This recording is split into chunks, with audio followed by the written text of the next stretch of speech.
जी बिल्कुल, देखिए किसानों के 11 महीने आज पूरे हो गए हैं। 26 नवंबर को किसान गाजीपुर बॉर्डर पर बैठे थे और आज 26 अक्टूबर को 11 माह पूरे हो गए। राकेश टिकैत हमारे साथ हैं। राकेश जी, आज 11 महीने पूरे हो गए हैं आपके आंदोलन को। अब आगे की रणनीति क्या रहेगी? 11 महीने एक बहुत लंबा समय है और आज के जो प्रदर्शन हैं आपके, किस बात को लेकर है और आज के प्रदर्शन को लेकर क्या रहने वाला खास? आज के जो प्रोग्राम हैं, डीएम डीसी के वहाँ ज्ञापन जाएंगे।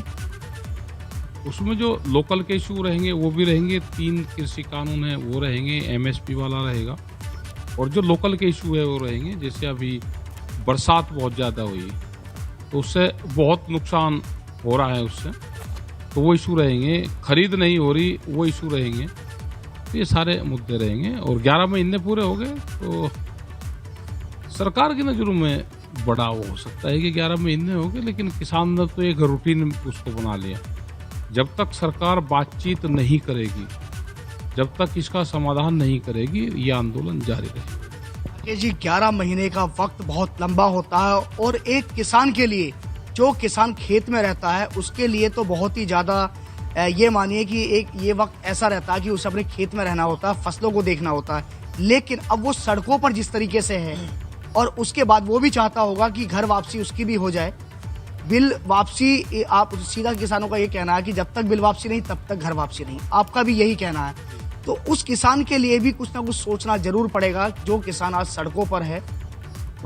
ये सरकारों को सोचने की जरूरत है।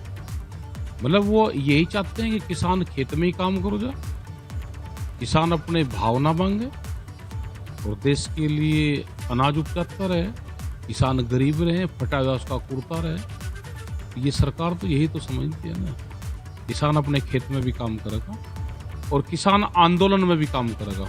तो उसकी समझ में आ गया, जैसे खेत जरूरी है ऐसे ही देश में आंदोलन भी जरूरी मजबूत रहना चाहिए।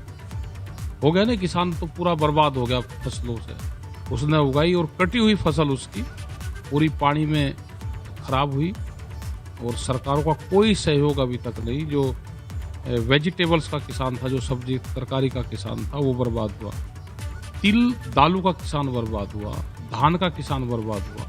तो ये सारा किसान बर्बाद हुआ। शुगर फैक्ट्रियाँ लेट हो रही है, जो बेमौसम बारिश हुई है, इसका बहुत बड़ा प्रभाव किसानी पे, मजदूरों पर पड़ा है। तो आगे का रास्ता कैसे रहेगा? आगे रणनीतियाँ कैसी रहेंगी? 11 महीने का वक्त, बहुत लंबा वक्त, और इतना लंबा आंदोलन को चलाना कहीं ना कहीं किसान नेताओं के लिए भी एक बड़ा चैलेंज था और आगे भी बड़ा रहेगा।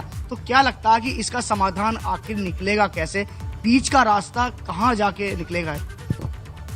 हमने तो सरकार से सबसे पूछा, भाई आगे चलाना है, सरकार बातचीत करती हो तो वो बता दो, नहीं तो अपने भाई हमारी पन्नी झोपड़ियां पट गई, हम इनको ठीक करें।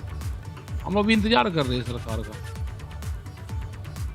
नहीं तो फिर अपनी, क्योंकि सर्दी आ गई तो वो बदलने पड़ेंगे, बरसात आ रही, सब टूट के उसे बदलने। हम तो इंतजार कर रहे थे कि सरकार बातचीत कर ले, हमें भी अपने घर जाएं। लेकिन सरकार अगर हठ धर्मी पे है तो किसान भी पीछे नहीं उनसे हट रहा। हमारे तो मसले हैं, हमारे फसलों के मसले हैं, फाइनेंशियल मैटर हैं। सरकार चाहती है कि किसान चला जाएगा और इनकी फसलों को ऐसे ही आप लूटते रहोगे, वो अब नहीं होगा। सरकार से उम्मीद कितनी है आप लोगों को? अब उम्मीद की क्या कोई किरण आपको नजर आ रही है या नहीं आ रही? अगर ये बिल वापसी नहीं होता तो किस तरह से रणनीति रहने वाली है? जिस तरह दिल्ली जाने वाली बात कई बार की है, कई बार बहुत सारे ऐसे आंदोलन को अगर बात करें तो ये चक्का जाम कई बार आप कर चुके हैं, सरकार को कई बार जता भी चुके हैं। लेकिन सरकार ने तो साफ कह दिया कि ये जो कृषि बिल है वो आपके हित में नहीं है। हाँ, वापसी नहीं लेने की कह दिया। हम पूरे देश में जाएंगे। बिल्कुल राजेंद्र जी, देखिए अब यही सवाल है, बात तो कर रहे हैं किसान आंदोलन की, और उधर रबी की जो फसल है उसकी तैयारी करेगा किसान या फिर आंदोलन का हिस्सा होगा, या दोनों चीजें कैसे चलेंगी? फिलहाल तो